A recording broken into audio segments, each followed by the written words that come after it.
The appeasement of Germany was a successful policy. Appeasement may not have prevented war, but it achieved its secondary goal of delaying the conflict. That time was well used rearming the British, and to a lesser extent, French armed forces into the best equipped militaries in the world. The BEF, or British Expeditionary Force, was even the world's first fully mechanized army. The British secured the support of their entire Commonwealth and Empire, while their German enemy was diplomatically isolated, followed into war only by its puny puppet state of Slovakia. Contrary to popular imagination, the German Wehrmacht was one of the worst equipped militaries of the major powers. Inferior tanks spearheaded an army largely propelled by literal horse and foot power. Half of its men had no more than a few weeks' training. But, despite all of that, it was Germany standing triumphant at the end of 1940. All nations from the Vistula to the Atlantic were occupied by, allied to, or forced into cooperative neutrality with the Germans. How?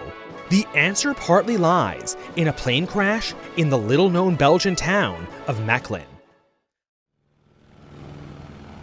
On the foggy morning of January 10th, 1940, a Luftwaffe Messerschmitt Bf 108 took off from Lodenheide.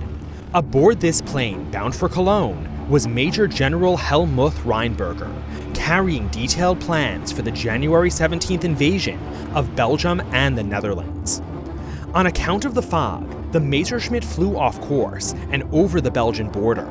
Circling over Vught, the engine malfunctioned, forcing an emergency crash landing.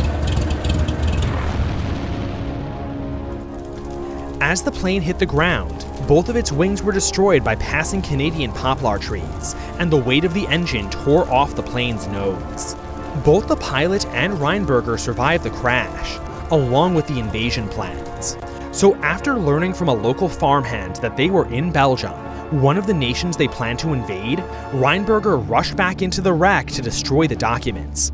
But before he could succeed, he was caught by Belgian border security. The Belgians quickly translated Rheinberger's documents and shared them with Britain, France, and the Netherlands.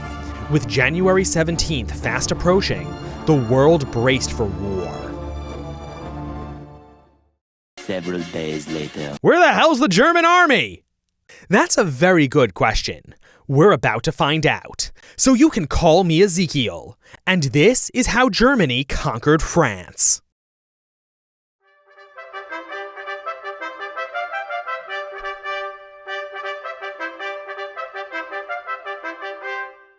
To understand the importance of the Mechelen incident, we first need to understand French psychology after the Great War. France suffered more from the conflict than any other great power. Not even Germany endured as many casualties proportional to its population, nor destruction to its core territory, which hosted little of the actual fighting. This left France desperate to keep the next war off her soil. In 1929, with war against Germany looming, France built a powerful network of fortifications along their German, Italian, and Swiss borders. This Maginot Line, named for France's war minister, was virtually invulnerable to attack. For a German invasion of France to succeed, it would have to pass through the French ally of Belgium. When that happened, the French army would rush into Belgium, link up with the Belgian army, and form a defensive line contiguous with the northern tip of the Maginot, thereby keeping the war off French territory. It was appeasement that threw a wrench in this plan. As we explored in other videos, the French were so desperate for British support that they abandoned any pretense at an independent foreign policy, leaving all of the key decisions to the United Kingdom.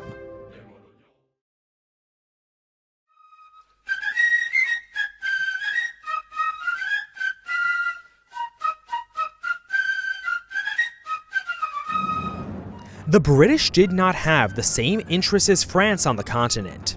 This made them willing to make concessions on issues that the French would have preferred to fight over. In 1936, France and Great Britain chose not to take action against Germany's remilitarization of the Rhineland. This convinced the Belgians that France was not a reliable ally. With the Wehrmacht now on their border, the Belgians abandoned their French alliance in favor of armed neutrality. This forced France to extend the Maginot Line up to the English Channel, but their military and political leadership failed to adjust their war plans accordingly. They still intended to rush troops into Belgium as soon as it was invaded, but now they would have to do it without any help from the Belgians themselves. From the Belgian perspective, they got to have their cake and eat it too. Belgium could proclaim neutrality to avoid antagonizing the Germans and still benefit from British and French intervention if neutrality failed. A wiser France would have made clear to the Belgians that if they would not assist her in their own defense, France would not defend Belgium at all. The Belgians would then either have to recommit to their alliance or leave France guilt-free if they were overrun. But with French psychology being what it was, they would not even consider fighting on their own territory, even if it was the best option available. The British hardly noticed the situation at all. The consequences for both of them would be catastrophic. Almost as catastrophic as what's going to happen to the 2/3 of you people watching this video without having subscribed or hit the bell. Are you crazy? Watching 35-minute history videos without subscribing or hitting the bell? Listen, all I'm saying is that if you want to be like Belgium and not pick sides, don't come crying to me when you get overrun.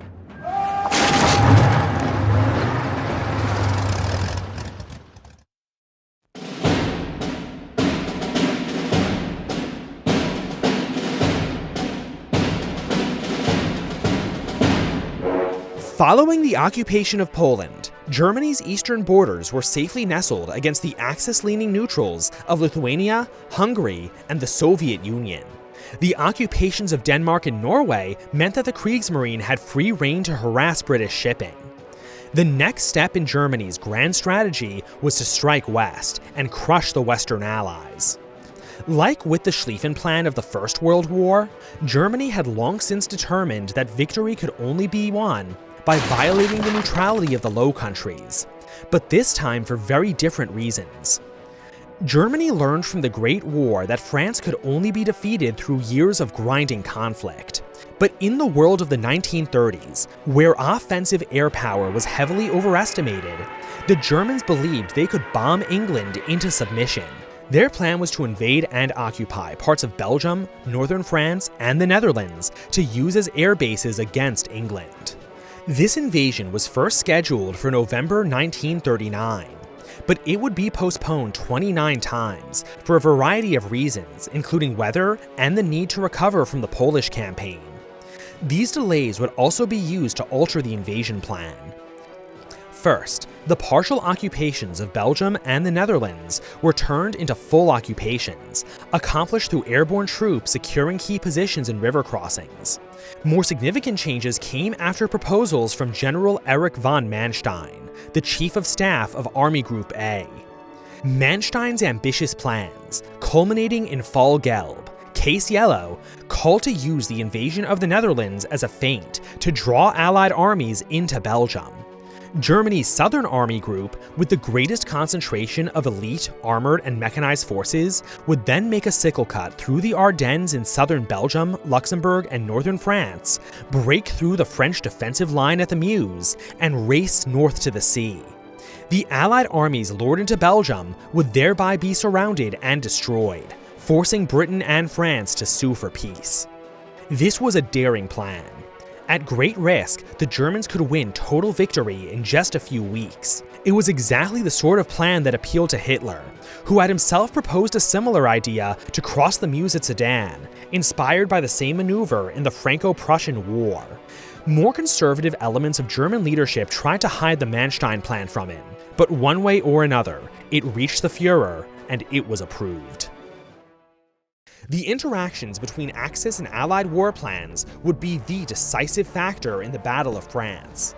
Before we discuss it, I first want to give a huge shout out to this video's sponsor, which you don't want to skip because it's my favorite sponsor to work with.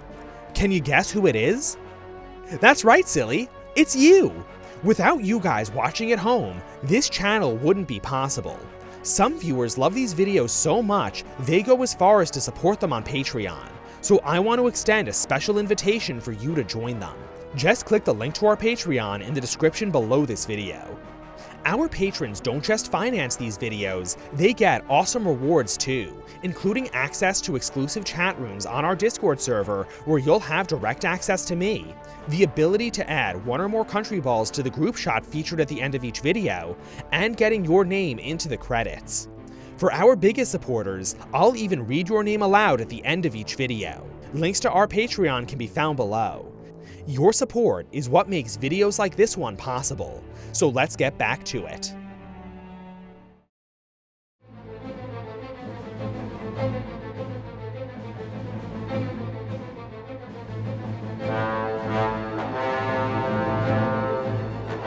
All of this brings us back to the Mechelen incident. The plans the Allies discovered there were from before Manstein's changes, leaving them confident that rushing troops in to save the Low Countries was the correct move. But against the new Manstein plan, it would mean falling into the German trap. It was now more important than ever that the new plans not leak. While the plans themselves didn't leak, many of the dates for it did. Sources included the Italians, who were still mad at Germany for beginning the war so soon, and opponents of National Socialism within German military intelligence. But incredibly, those intelligence failures would actually help the invading armies. Most warnings of imminent invasion were accurate, but every time the Allies prepared for them, the Germans delayed for their own internal reasons, and usually updated the details of Fall Gelb, improving it further. To the Allies, all this made it seem like they were receiving false alarms. So when accurate warnings of what would be the true invasion on May 10th arrived, the Allies dismissed them. But the Low Countries wouldn't be the only place invaded on May 10th. Iceland would be invaded too.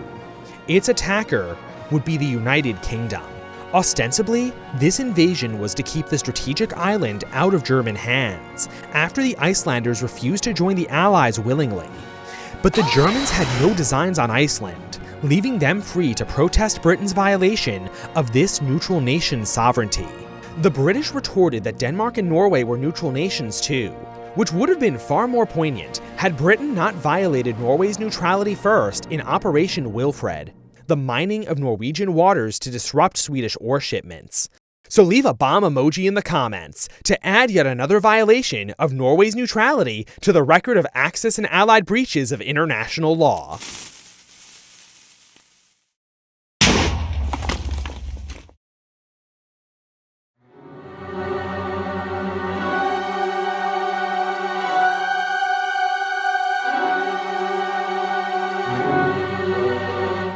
On May 10th, as British Marines landed in Iceland, the Wehrmacht invaded Belgium, Luxembourg, and the Netherlands.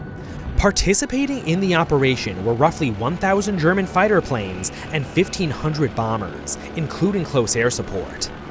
This was against an Allied air force of almost 1,400 warplanes operating in France, with a further 1,700 French aircraft in reserve. The Dutch and Belgian air forces would have been added to that total if they weren't largely destroyed on the ground in the opening hours of the invasion. The over 2,500 tanks of Germany's famous armored corps were the mostly light Panzer Is, IIs, and looted Czech designs. Only 627 were the heavy Panzer IIIs and IVs, but even they were hopelessly ineffective against Allied designs like the Cromwell and Char 1B. Even in terms of artillery, the Germans were outgunned 2-1. Germany only had 135 divisions available to fight the Allies' 151. 75% of German troops were reservists. More than 25% were over the age of 40. Aside from a few elite divisions, the German army either marched on its feet or was towed by horses. That Fall Gelb happened at all is remarkable. Traditional military thinking states that an attacker has to have a 3-1 advantage to overcome a defender. But the Germans operated in the tradition of Clausewitz. He pointed out that whereas a defender has to spread out their forces to defend all positions, the attacker is uniquely privileged to concentrate forces at any single point of his choosing and create overwhelming local advantage. On the strategic level, it was the attacker who had the advantage, but only if he seized the initiative. This was the principle the Germans relied on.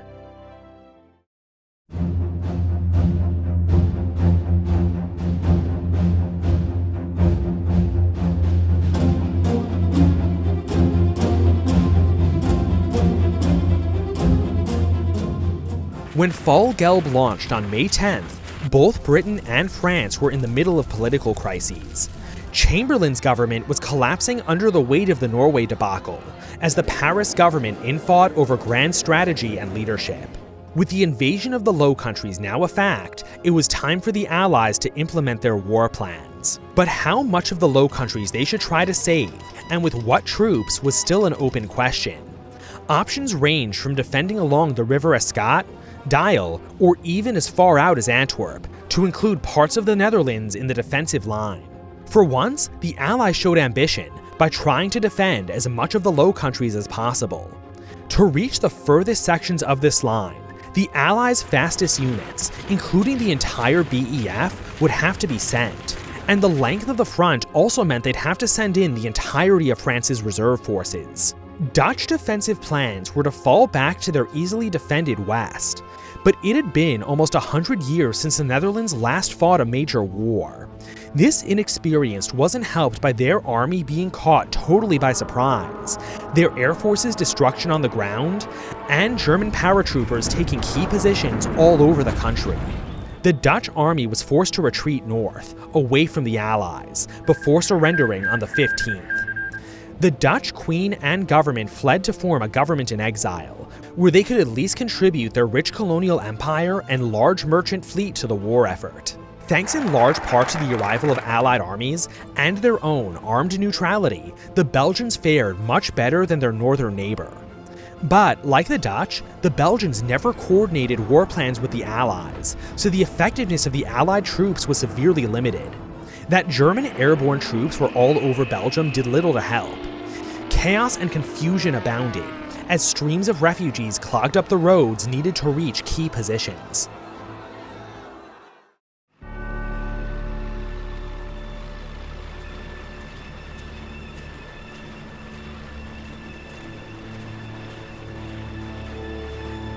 The Ardennes Forest had been described by one French general as Europe's best tank obstacle. But obstacle does not mean impassable. German forces were well prepared to traverse it. Germany's Southern Army Group was made up of its best trained and equipped forces. Vehicles were loaded with all of the fuel and supplies they could carry. Mechanics were brought along to make repairs with additional supplies airdropped along the way. The columns were spearheaded by fuel trucks to keep everything moving. Even after being told that they may not get to sleep for 3 consecutive nights, the men were highly motivated. 20,000 tablets of the amphetamine Pervitin were packed just in case.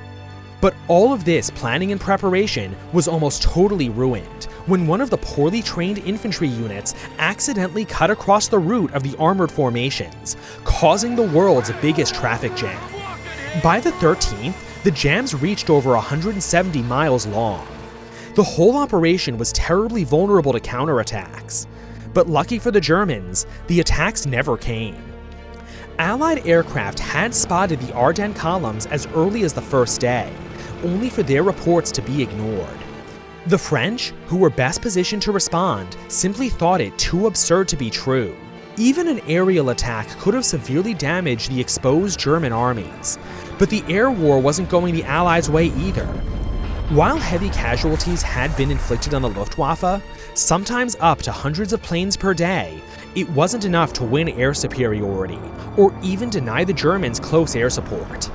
By the 13th, German spearheads were through the Ardennes, surprised French troops guarding the Meuse, and made the crossing. With the BEF and entire French reserve in Belgium, few Allied units were in position to block their drive to the sea.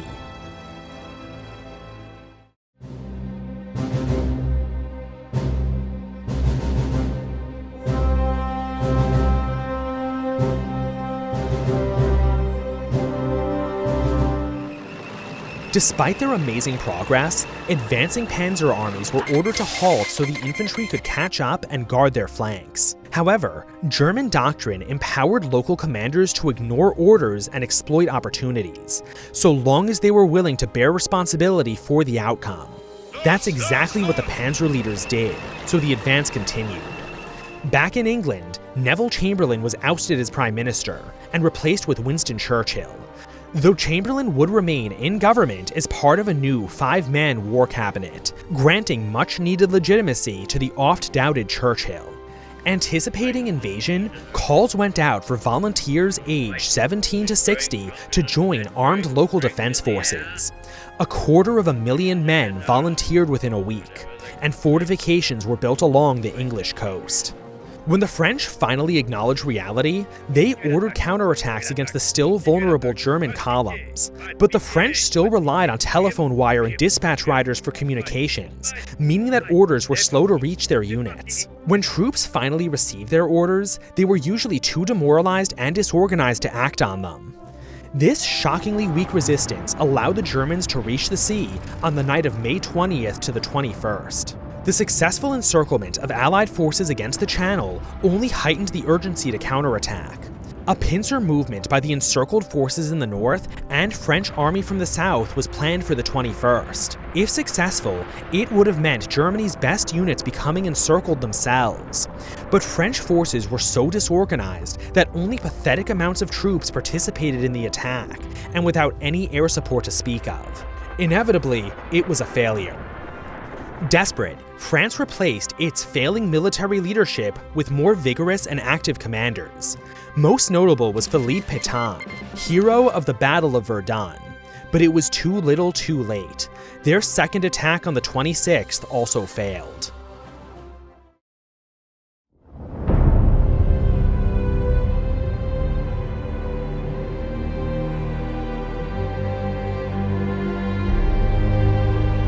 On May 24th, German panzer armies received strict halt orders they could no longer ignore.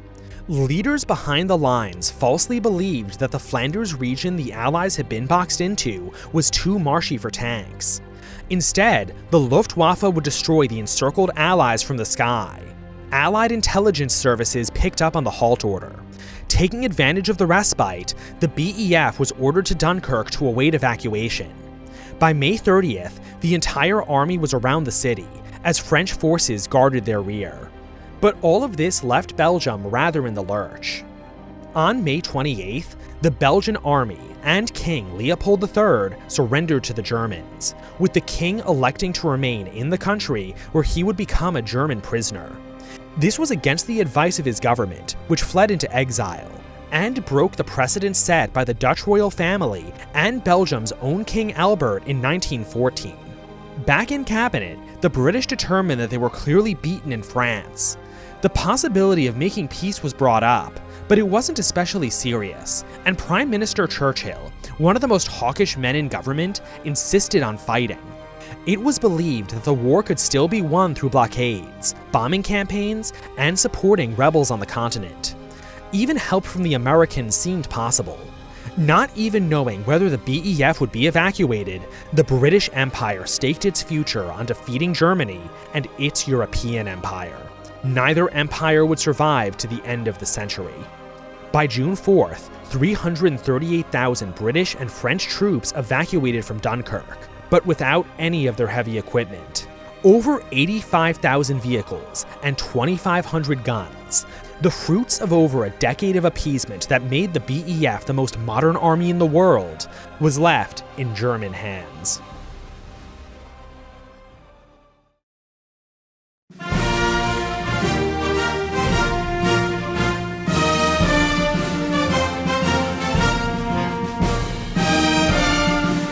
Even as catastrophe unfolded in France, Allied forces were still fighting in Norway.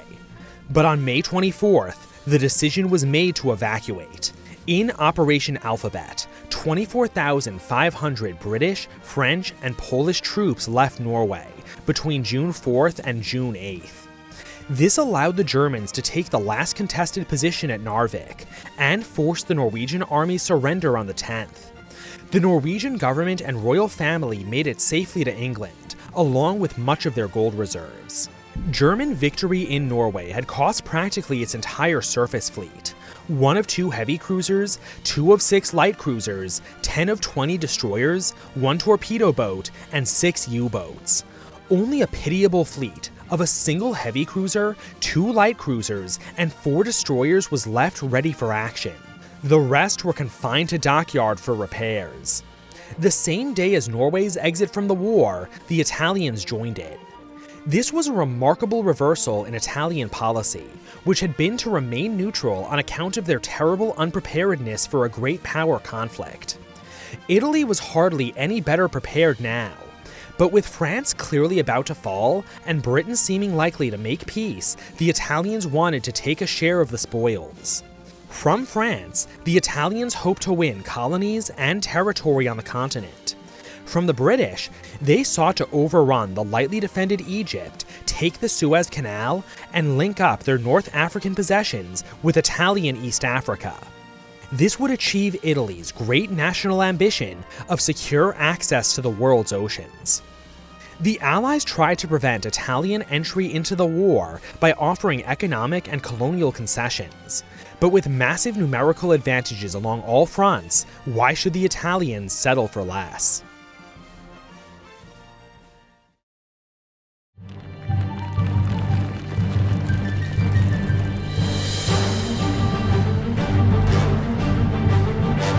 After evacuating from Dunkirk, British leadership assumed the rather hysterical belief that an invasion of their home island was imminent.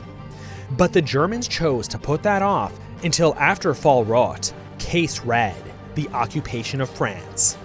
Despite the destruction of their best forces, 1.2 million men by June 5th, French resistance was fiercer now than any time before. But with only 64 divisions against Germany's 104, it wasn't enough. The Wehrmacht overran France's new positions along the Somme and Aisne rivers. The Maginot Line was surrounded. In an example of the speed, intensity, and sometimes comic nature of the fighting, Hauptmann Hans von Luck's Recce Battalion, part of Rommel's 7th Panzer Division, was forced to take cover from French artillery fire early in the morning. All of a sudden, a runner came up behind him. "Captain, your breakfast." Standing right behind him was a runner carrying a tray of sandwiches. He even brought a napkin. "Man, are you mad? I'm hungry all right, but at the moment, I have other things to do than eat breakfast." "Yes, I know, but a hungry commander gets nervous. I feel responsible for your welfare." And the runner was off. Von Luck simply collapsed with laughter. Even at sea, the Germans were winning victories, with the sinking of the British battlecruiser turned aircraft carrier HMS Glorious on June 8th. The only place France was enjoying any success at all was against the Italians in the Alps. As panzer armies rampaged across northern France, a new BEF landed at Cherbourg, though what to do with it was still under discussion. Of greatest concern was the French fleet. Sinking the Kriegsmarine in Norway would count for little if the more powerful French navy fell into German hands. France had signed an agreement on May 28th not to make a separate peace. With that in mind, plans were drafted to continue the war from North Africa, and to hold on to a Breton redoubt, though the latter option was deemed unfeasible. On Friday, June 14th, German troops entered Paris. With the situation clearly hopeless, the 200,000 men of the 2nd BEF evacuated. They carried with them French Major General Charles de Gaulle, who quickly embroiled himself in an interesting scheme to keep his nation in the war. The French ambassador to Britain suggested to him a political union between France and Great Britain. De Gaulle endorsed the idea to Churchill, who took it to an approving cabinet. They loved the scheme so much that they suggested making de Gaulle commander-in-chief of the new army. But no one in France was consulted. While pro-war members of the government were interested, defeatists had long since taken control. After all, the Germans at least offered some French independence. Plus, it's better to throw your lot in with the rising power than the falling one. So on June 16th, the French asked for an armistice. Nationalist Spain served as intermediary.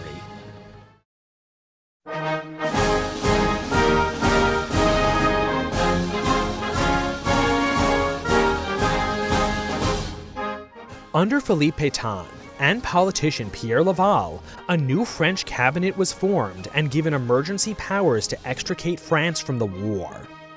This violated France's treaty obligations to England, but was partly motivated by fear that the British would make separate peace first. France wasn't totally without leverage. Should the war continue, they could stage attacks with their fleet based in Africa. The final peace settlement looked like this. Most of France would be occupied by Germany, including the resource and industry-rich provinces in the north, and the entire Atlantic coast for its naval bases. Reparations far in excess of those imposed by Versailles were demanded, and French armed forces were severely limited. Small strips of land were handed over to the Italians, and the remaining territory was turned into a more or less independent French rump state, governed from Vichy. Vichy France was allowed to keep its fleet and empire, which seems odd given German and Italian colonial ambitions. But with the Kriegsmarine sunk in Norway, it was impossible for the Germans to secure any colonies against Britain, while the Italians had performed so poorly that they were lucky to win any territory at all. The treaties between France, Germany, and Italy went into effect on the night of June 24th to the 25th. Only the United Kingdom was left in the fight. Despite German expectations, they were eerily silent on the subject of peace talks. If you'll remember, the British had decided even before Dunkirk to stay in the war. While the British Army left its best equipment on the continent, most of the men were evacuated. The Royal Navy and Air Force were still some of the best in the world. The Commonwealth was still on side, and the British Empire just as rich in men and resources as ever. Prospects for defending the home islands were good against a Kriegsmarine battered in Norway and a Luftwaffe not designed for long-range attacks. But that doesn't mean the British weren't in danger. While protected by treaty, the temptation for Germany to seize the French fleet may prove too great to resist. The Luftwaffe was still formidable, and the Germans now had the resources of Central and Western Europe under their control. And that was in addition to continued deliveries from the Soviet Union.